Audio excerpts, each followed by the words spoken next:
Israel ও যুক্তরাষ্ট্রের সম্মিলিত আগ্রাসনের বিরুদ্ধে চূড়ান্ত প্রতিশোধ নেওয়ার ঘোষণা দিয়েছে ইরান, যার কারণে পুরো মধ্যপ্রাচ্যে আবারও সংঘাত ছড়িয়ে পড়ার আশঙ্কা তৈরি হয়েছে।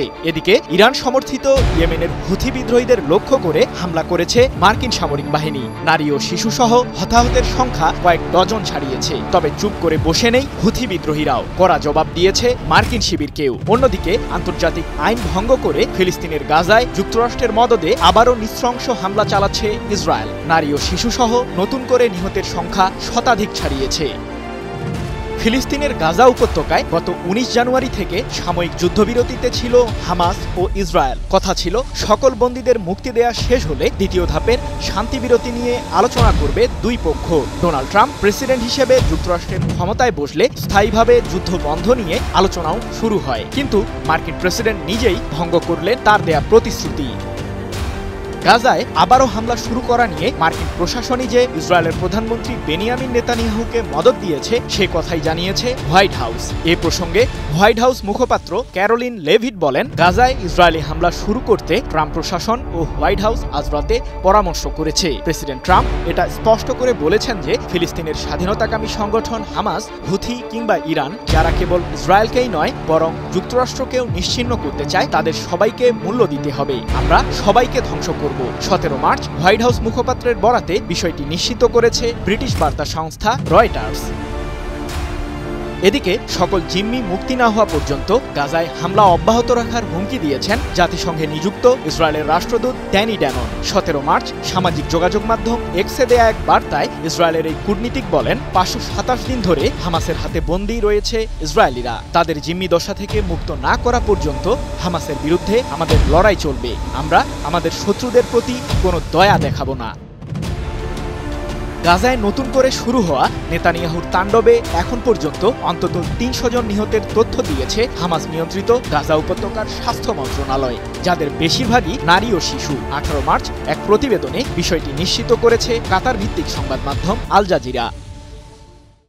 অন্যদিকে মধ্যপ্রাচ্যে ইরানের নিয়ন্ত্রণভারে লাগাম টানতে নতুন ফন্দি এঁটেছেন মার্কিন প্রেসিডেন্ট ডোনাল্ড ট্রাম্প। ১৫ মার্চ হঠাৎ করেই ইরান সমর্থিত ইয়েমেনের হুথি বিদ্রোহীদের লক্ষ্য করে মার্কিন কেন্দ্রীয় কমান্ডকে নির্দেশ দেন ট্রাম্প। এরই মধ্যে ইয়েমেনের রাজধানী সানা সহ বেশ কয়েকটি শহরে বিমান হামলা চালিয়েছে যুক্তরাষ্ট্রের সামরিক বাহিনী। এতে নারী ও শিশু সহ অন্তত ৫৩ জন নিহত ও শতাধিক আহতের খবর জানিয়েছে মধ্যপ্রাচ্য ভিত্তিক সংবাদ মাধ্যম তাসনিম নিউজ এজেন্সি। তবে চুপ করে নেই হুথি বিদ্রোহীরাও।